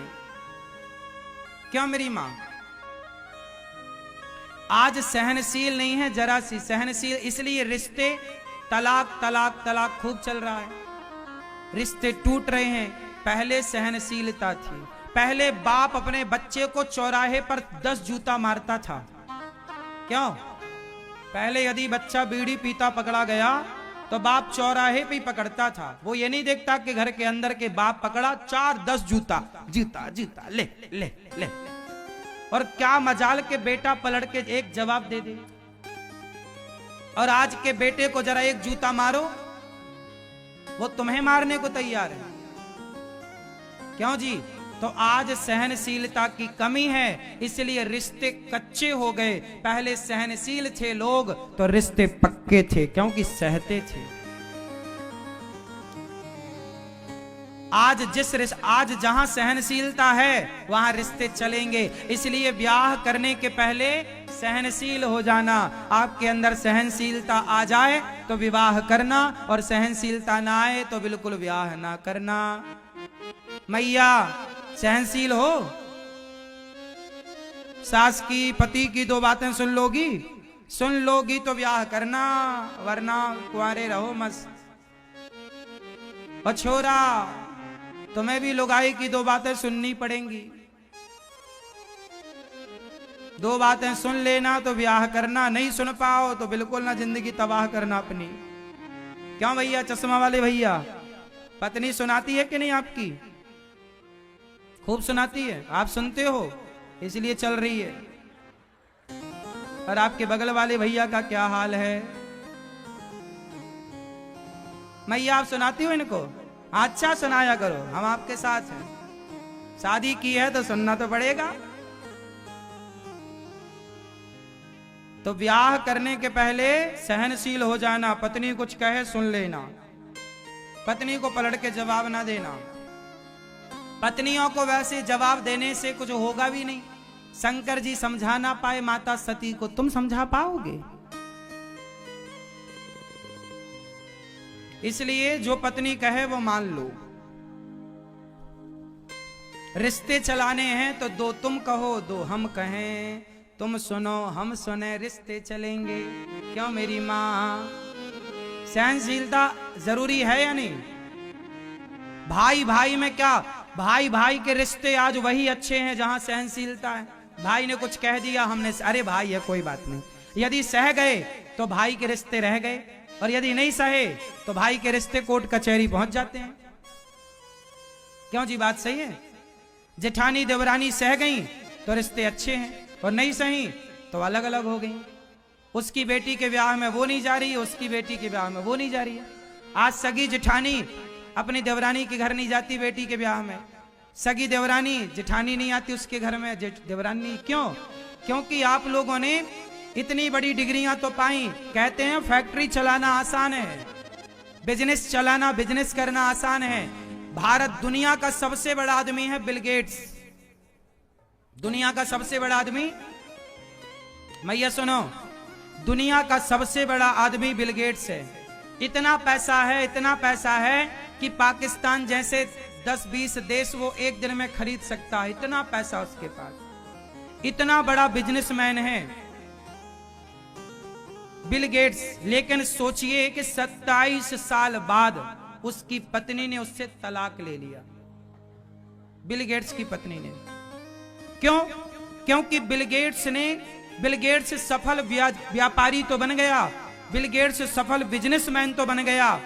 बिल गेट्स को व्यापार चलाना तो आ गया, पर बिल गेट्स को परिवार चलाना नहीं आया। जरूरी नहीं है कि जो अच्छा व्यापार चलाए वो परिवार को अच्छे से चलाए। व्यापार चलाना अलग बात है और परिवार चलाना अलग बात है। और मेरा मानना है कि सफल व्यक्ति वो नहीं जो अच्छा व्यापार चलाए, सफल व्यक्ति वो है जो अच्छा परिवार चलाए। बताइए सफल आप किसे मानते हैं? अच्छा व्यापार चलाने वाले को कि अच्छा परिवार चलाने वाले को? जोर से। अच्छा अच्छा अच्छा परिवार, अच्छा परिवार चलाने वाला सफल है। मेरा मानना है कि मरने के बाद रोना नहीं चाहिए। जीते जी व्यक्ति जब तक है उसका आदर सम्मान करके खुशी खुशी रहना चाहिए। क्यों मैया? माँ जिंदा है, बेटा पानी नहीं पिला रहा है, माँ जिंदा है, बेटा रोटी नहीं दे रहा है, मर गई तो फोटो को माला पहना रहा, रो रहा माँ माँ माँ।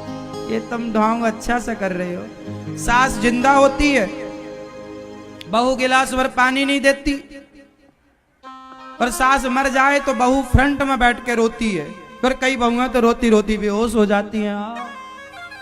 ये वही बहुएं हैं, सास जिंदा थी पानी नहीं पिलाया, मर गई तो देखो बेहोश हो रही है। भगवान सब देख रहे हैं। इसलिए यथार्थ में जियो, इंसानों के जीते जी काम आओ। हमारे मरने के बाद आप आएंगे ना रोने, हम ना देखेंगे कि आप कितना आंसू बहा रहे हैं, हमारे मरने के बाद कहना अनिरुद्धाचार्य बहुत अच्छे थे। अरे मरने के बाद हमें पता ही ना लगेगा कि तुम हमें अच्छा कह रहे हो कि बुरा कह रहे हो। हमें नहीं चाहिए कि तुम मरने के बाद हमारे पास आओ और रो। हम चाहते हैं कि जीते जी जब तक हम हैं अच्छा काम करो और अच्छे काम का साथ दो। यदि ये दास अनिरुद्ध अच्छा काम कर रहा है तो उस अच्छे काम में साथ दो। रोने के लिए तो लोग इकट्ठे हो ही जाते हैं आखिरी में, रोने वालों की जरूरत ही नहीं है। क्यों? इसलिए रोना ठीक नहीं है, साथ देना। सीता मां जब गई, रावण ले गया तो जटायु रोए नहीं, अरे सीता मैया को ले गया रावण चलो रोए। रोने से क्या होगा? जटायु लड़े। जटायु रावण से, ए रावण छोड़ दे सीता मैया को, रे रे दुष्ट ठाण के न होई, खड़ा हो जाओ। गुस्सा किया जटायु जी, है ना? तो रोने से ना होगा। द्रौपदी की साड़ी खिंच रही है और भीष्म पितामह रो रहे हैं, मेरी बहू की साड़ी खिंच रही है। अरे रो क्यों रहे हो? निकालो अपना धनुष, ताकत है, बाण मारो। रोने से क्या होगा? हम मर जाएंगे तो रोने से क्या होगा? जब तक जिंदा है आपकी सास, जिंदा है आपका पति, जिंदा है आपके अपने लोग, भाई जिंदा है, साथ दो उसका। मर जाएगा भाई तो रोने तो तुम जाओगे। जेठानी मर जाएगी तो देवरानी तो रोने जाएगी, देवरानी मरेगी तो जेठानी रोने आएगी। तो रोने ही तो आए हो। साथ जब जिंदा थे लोग, भाई भौजाई, जेठानी देवरानी जिंदा थी, तब तो तुमने साथ दिया नहीं। अब मर गए तो लड़ुआ खाने आ गए, गुलाब जामुन एक और ले आओ। अरे ऐसे नाटकबाजों की जरूरत नहीं है। हमें उन लोगों की जरूरत नहीं है जो मरने के बाद आए, हमें उन लोगों की जरूरत है जो जीते जी साथ दें। क्यों मेरी मां? भाई का साथ जीते जी दो, नहीं देना चाहिए जीते जी। जीते जी तुम उसके घर नहीं जा रहे हो, मरने के बाद रोने पहुंच गए, तो रोने वालों की कमी थी कि तुम आए हो। ज्यादा पैसा होना अच्छी बात है कि बुरी बात है? बोलो। ज्यादा पैसा होना तब अच्छी बात है जब आप उस पैसे से धर्म करने लग जाएं, सेवा करने लग जाएं। वरना अक्सर ज्यादा पैसा आपको चरित्रहीन बनाता है। यदि आपका धन धर्म से नहीं जुड़ा, परोपकार से नहीं जुड़ा, सेवा से आपने धन को नहीं जोड़ा, तो तुम्हारा पैसा तुम्हें चरित्रहीन बना देगा। ये बात सही है कि गलत है? उत्तर दो। पैसे में गर्मी बहुत होती है। क्या होती है? जोर से। पैसे में क्या होती है? गर्मी। और वो गर्मी या तो फिर सेवा में लग जाए, तब तो वो बढ़िया है कि पैसे से सबका भला करे, धर्मशाला बनवाए, मंदिर बनवाए, अन्न क्षेत्र चलाए, खाना पीना बांटे। वरना पैसे में गर्मी इतनी है कि रावण की पैसे की गर्मी ही तो थी, जो रावण अपने आप को भगवान कहता था।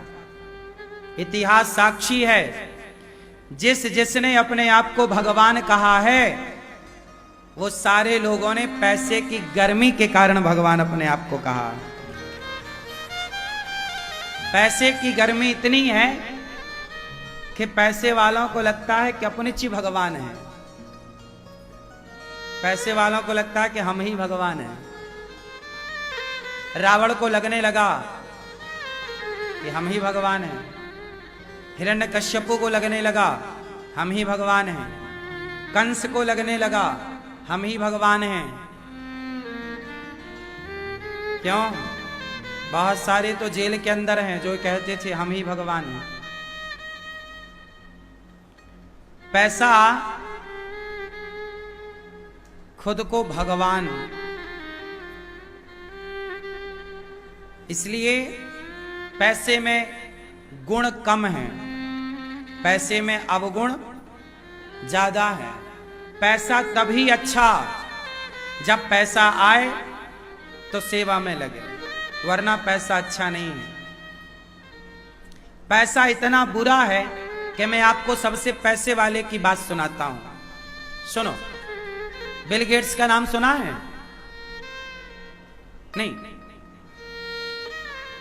पूरी दुनिया का सबसे अधिक पैसे वाला व्यक्ति बिल गेट्स। उसके पास इतनी संपत्ति है कि वो पाकिस्तान जैसे 50 देश खरीद सकता है एक दिन में।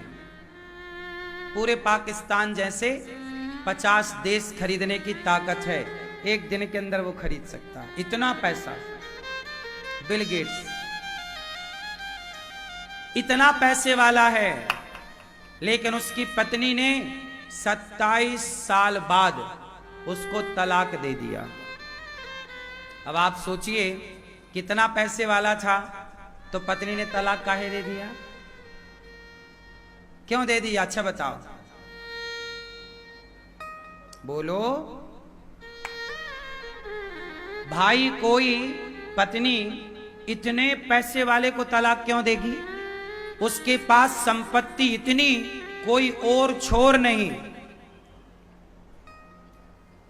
इतनी संपत्ति।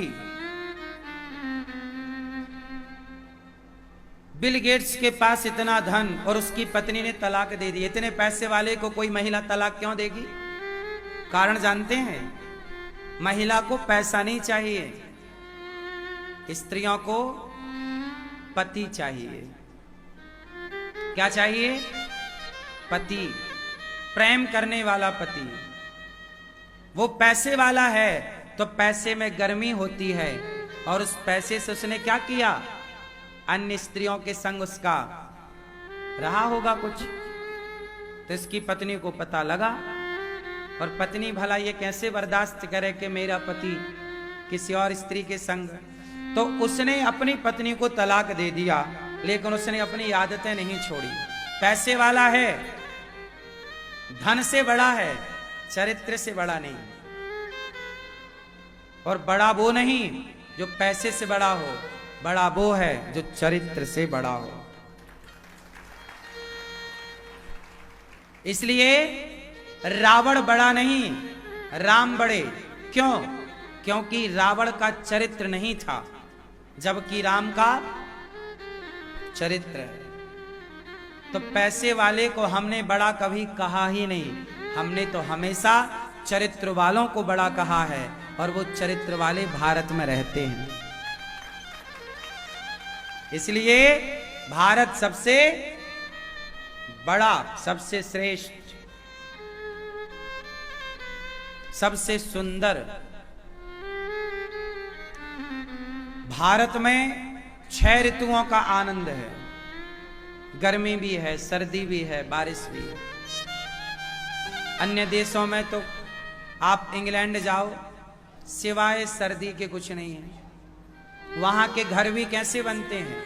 लकड़ी के, और नीचे गद्दा, ऊपर फोम, ताकि वो गरमाए।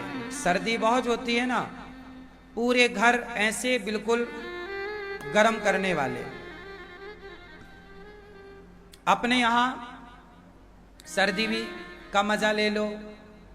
सर्दी आई तो रजाई बाहर आ गई, गर्मी आई तो रजाई अंदर चली गई।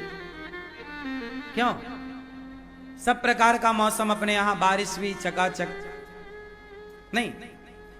होली के समय मौसम ना सर्दी का होता है, ना बसंत कैसा होता है, ना सर्दी, ना ऐसा भी एक मौसम अपने यहां है। आप ओढ़ना चाहो तो ओढ़ लो, नहीं ओढ़ना चाहो नहीं ओढ़िए, ऐसा मौसम होता अपने यहां। तो पूरा संसार भारत में बसता है, सारी ऋतुएं भारत में बसती हैं, सारे भक्त और भगवान भारत में ही प्रकट भये हैं। इसलिए भारत का रहने वाला हूं, भारत की बात सुनाता हूं। है प्रीत जहां की रीत सदा, है प्रीत जहां की रीत सदा, मैं गीत वहां के गाता हूँ। भारत का रहने वाला हूँ, भारत की बात सुनाता हूँ। भारत का रहने वाला हूँ और भारत की बात, तो हमारा भारत सबसे उत्तम। बोलो भारत माता की जय हो। भारत माता की। आप कितने लोग भारत माता से प्यार करते हैं? करते हो? हमें नहीं लगता कि आप लोग करते होंगे। करते हो? तो मैया जब करती हो तो सड़क में बीचों बीच काहे चलती हो? भारत माता से प्यार करते हो तो अपने भारत को अच्छा बनाओ, भारत की व्यवस्थाएं बनाओ। भारत में कैसे लोग रहते हैं? यदि सड़क में लाल बत्ती जल रही है चौराहे पर, तो आदमी लाल बत्ती जलने पर भी गाड़ी निकाल लेता है। भले एक्सीडेंट हो जाए, भला कोई व्यक्ति मर जाए, लेकिन आदमी एक गाड़ी के पीछे एक गाड़ी खड़ी नहीं होती, एक के आगे आकर खड़ा होता है। और हमारे यहां लोग सड़क के किनारे नहीं चलते, सड़क के बीचों बीच चलते। भले तुम्हारे चक्कर में एक्सीडेंट हो जाए, कोई मर जाए। लोग गुटखा खाते हैं और सड़कों में थूक देते हैं, केला खाते हैं, छिलका सड़क में फेंक देते हैं। कोई गिर जाए तो हम कैसे माने कि तुम भारत से प्यार करते हो? भारत से प्यार करने वाला सड़क में केले के छिलका नहीं फेंकेगा। उसे पता है कि कोई पीछे मेरा भाई आ रहा होगा, पीछे कोई मेरी माँ आ रही होगी, इस छिलके पे पांव रख के वो गिर सकती है। उसकी गोद में बच्चा होगा, यदि वो गिर गई तो बच्चे को चोट लग जाएगा। कोई गर्भवती महिला आई और छिलके में पांव रख गई और गिर गई तो उसके गर्भ के बच्चे को चोट लग सकती है। क्या ये सोचना हमारी और आपकी जिम्मेदारी नहीं है? हमारे भारत में सरकारी बस, लोग सीट पर बैठते हैं तो ब्लेड मार करके सीट फाड़ देते हैं। ट्रेन पर बैठते हैं तो ट्रेन पेना पेन से वो सीट पे छेद कर देते हैं और उसका पूरा फॉर्म फाड़ देते हैं। उनको लगता है सरकार का है। नहीं, सरकार की जो व्यवस्थाएं हैं वो हमारे और आपके पैसे से ही तो बनती हैं। भारत की सरकारी कोई भी वस्तु है वो हम सबकी वस्तु है। सरकारी ट्रेन है, सरकारी बस है, सरकारी गाड़ी है, कोई भी चीज है वो हम सबकी है। आजकल हमारे यहाँ क्या होता है, जरा भी कुछ हुआ सरकारी गाड़ियों पे लोग आग लगा देते हैं। अभी देखो कुछ दिन पहले कहीं भी दंगा हुआ, सरकारी गाड़ियों में आग लगा दी, गाड़ियों में आग लगा दी, जल गई। क्या पाया भैया?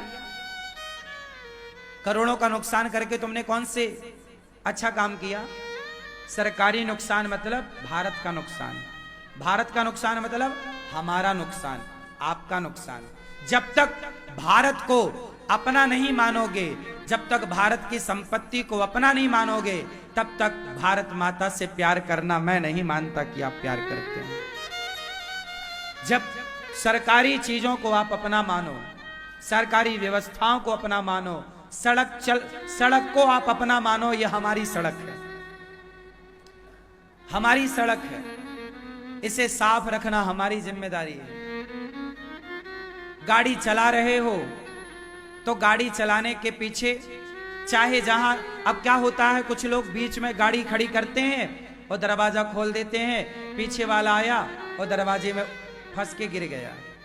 दरवाजा कहां खोलना है, कहां गाड़ी से उतरना है। सड़क में जब चलो, सड़क पार करो तो इस तरफ उस तरफ देखकर पार करो कि कोई गाड़ी तो नहीं आ रही है, आपकी वजह से कहीं एक्सीडेंट होने की संभावना तो नहीं है। ये सब हमारी जिम्मेदारी है कि नहीं? बोलो हाँ।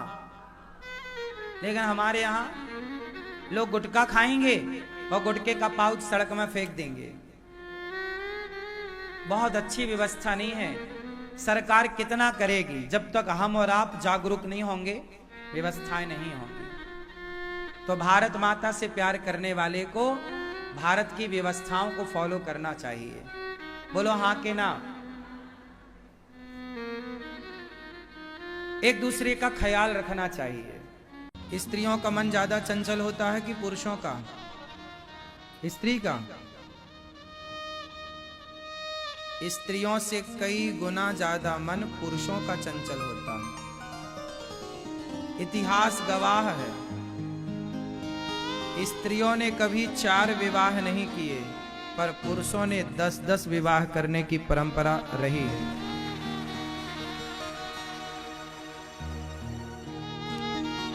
राजाओं ने 4 विवाह किए, 10 विवाह किए, ये आपको खूब मिल जाएगा। बोलो हाँ। लेकिन किसी रानी को सुना अपने कि रानी ने 4 विवाह किए? हाँ, कोई वैश्या है वो अलग विषय है। कोई वैश्या हो गई महिला, अलग है कि वो ना जाने कितने पुरुषों से टच में है। लेकिन सामान्य तौर पर 2% स्त्रियों को निकाल दो तो 2% में वो स्त्रियां आ जाएंगी जो ना जाने कितने सारे पुरुषों के संपर्क में रहती हैं। वो नारियां 2%। स्त्रियों का मन चंचल नहीं। स्त्रियां अपने पति में मन लगाती हैं। 99% स्त्रियां तो अपने पति से खुश हैं। 1% स्त्रियां, 2% स्त्रियां ऐसी हैं जो पति के होने पर भी पराये पुरुष को लेके भाग जाती हैं। या समाज में ये भी देखने को मिलता है कि बच्चे हैं, पति है, फिर भी एक महिला पड़ोसी को लेके भाग गई या फलाने को लेके भाग गई। तो समाज में ऐसी स्त्रियां भी हैं, उनका मन चंचल है, लेकिन ऐसी स्थितियां कम हैं।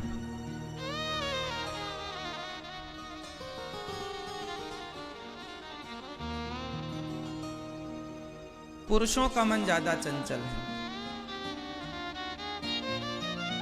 इसलिए जब बुढ़ापा आता है ना, तो स्त्रियों का सिर हिलता है और पुरुषों का भी सिर हिलता है, लेकिन दोनों के सिर हिलने में अंतर होता है। पुरुषों का सिर कैसे हिलता है बुढ़ापे में? ऐसे। और स्त्रियों का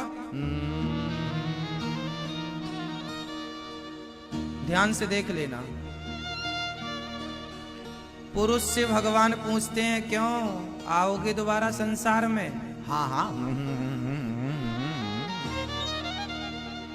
अभी इसका पेट नहीं भरा ना तो फिर आता है। जबकि स्त्रियां मना करती है, नहीं प्रभु अब नहीं। स्त्रियां संतुष्ट हो गई अपने पति से। पुत्र अच्छा मिल जाए, सेवा करने वाला, तो स्त्रियां तो और संतुष्ट रहती हैं कि भाई मेरा बेटा बहुत अच्छा है। तो स्त्रियां तो जरा से में संतुष्ट हो जाती हैं। तुम 500 की साड़ी ही लेके आ जाओ, संतुष्ट हो जाएंगी। 2-4 तोले का हार ही बनवा दो, इसमें ही संतुष्ट हो जाएंगी।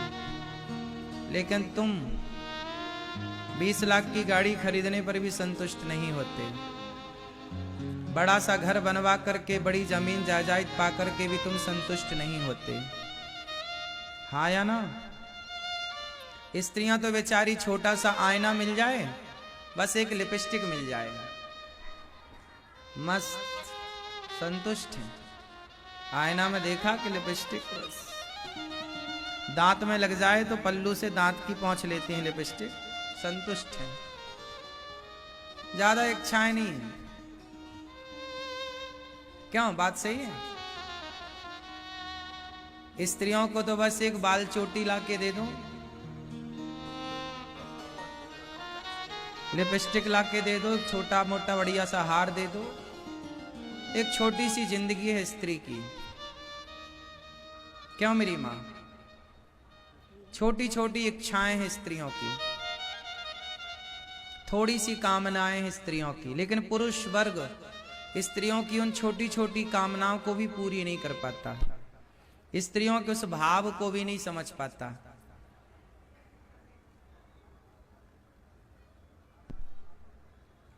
इसलिए स्त्रियों की कामनाएं, स्त्रियों का मन शांत है।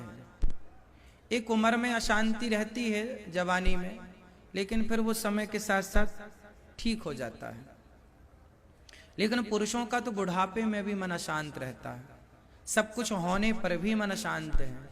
इसका कारण यह है कि पुरुषों की इच्छाएं ज्यादा हैं, स्त्रियों की इच्छाएं थोड़ी हैं, पुरुषों की इच्छाएं ज्यादा हैं।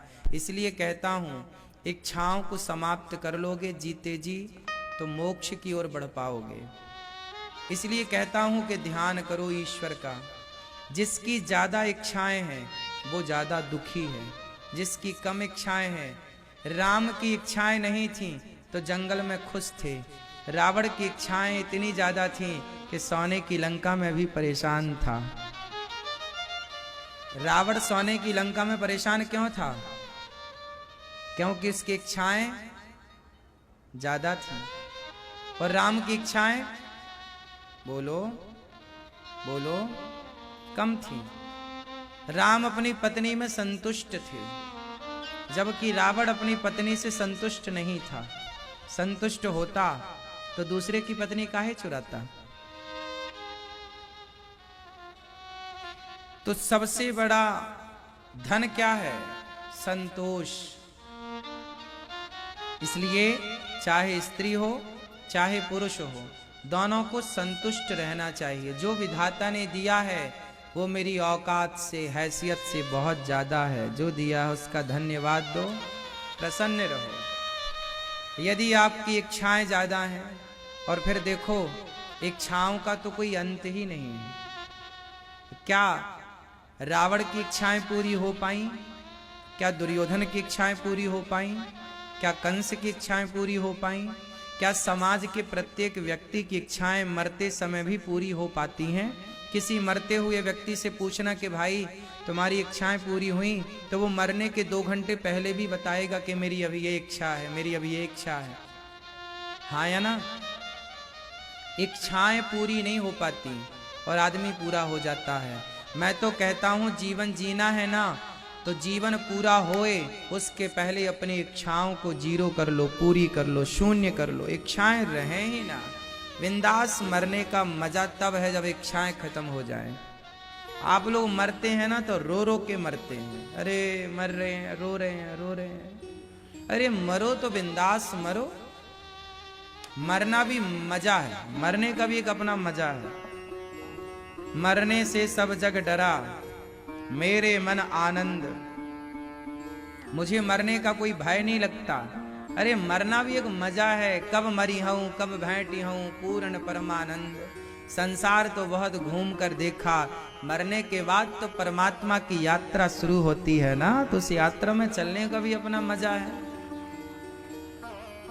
इसलिए मरने का भी अपना। लेकिन आप लोग ना रो रो के मरते हैं, समझती नहीं। अरे मरना है तो बिंदास मरो। कैसे मरे? इच्छाओं को पहले खत्म कर दो। कोई इच्छा नहीं, मेरी कोई कामना नहीं, बस एक इच्छा शेष रह जाए। कौन सी? कन्हैया तुम्हें एक नजर देखना है। मरने का भी एक मजा है, लेकिन आप ना गधों की तरह जीवन जीते हैं। ढोते हैं बोझा को और ढोते ढोते टैं मर जाते हैं। मरने के पहले अपने मन को सब जगह से हटाओ, सब तरफ से मन हटाओ और मन को एक कृष्ण के चरणों में, भगवान के चरणों में केंद्रित कर दो। भगवान का ध्यान करते करते फिर प्राण निकले। कोई कामना नहीं, कोई इच्छा नहीं, निष्काम। फिर देखो भगवान लेने ना आए तुम्हें तो कह देना। तुमसे ना तुम जीना सीख पाए, ना तुम मरना सीख पाए। जिए भी तो रोते रोते जिए, जिए भी तो लाखों शिकायतों के संग जिए, और मरे भी तो रोते रोते मरे। न जीने का मजा ले पाए, न मरने का मजा ले पाए। अरे जिंदगी दी थी परमात्मा ने बिंदास जीने के लिए, लेकिन आपको जीना आया ही नहीं। आज लोग जी कहां रहे हैं? घुट घुट के मर रहे हैं। हाँ या ना? किसी से पूछो भैया कैसी चल रही है, परेशान है, रो रहे हैं। क्यों भाई, ये रोने के लिए जीवन मिला है क्या? ऐसे घिसटने के लिए जीवन मिला है क्या? हर व्यक्ति दुखी है, हर व्यक्ति परेशान है। आप लोग इतने दुखी क्यों हैं? आप लोग इतने परेशान क्यों हैं? मुझे बताओ, आप इतने परेशान, इतने दुखी क्यों हैं? क्यों हैं? इसका कारण जानते हैं?